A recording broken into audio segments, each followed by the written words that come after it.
আসসালামু আলাইকুম। দেখুন, অনেক ভাই ও বোন এরকম আছেন যারা একটা পেজ বা গ্রুপ খুলে অন্যের পোস্ট, অন্যের ভিডিও এখানে এনে আপনারটা শেয়ার করে দেন, দিয়ে আপনার পেজকে গ্রো করেন। এরকম ভাই ও বোন আছেন।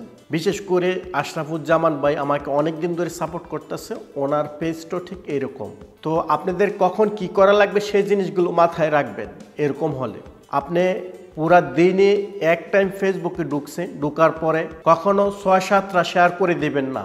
অনেক সময় দেখা যায় একসাথে পুরা দিনে এক টাইম ভিতরে ঢুকছেন, ঢুকার পরে 7-8টা শেয়ার করে দিচ্ছেন একসাথে আপনার পেজে ভিডিওটা এনে। এই কাজ করবেন না।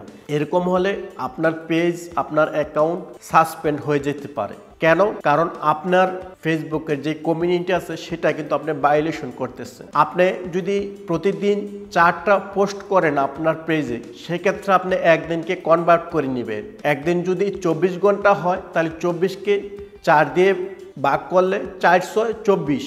আপনি প্রতি 6 ঘন্টা পর পর একটা ভিডিও শেয়ার করবেন। যদি 6 ঘন্টা না পারেন, প্রতি 5 ঘন্টা পর পর একটা ভিডিও শেয়ার করবেন।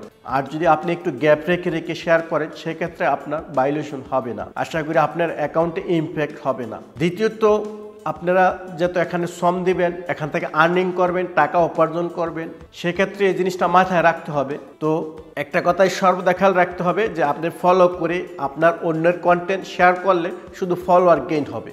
এর ফাঁকে ফাঁকে আপনারও কিছু কন্টেন্ট পাবলিশ করতে হবে।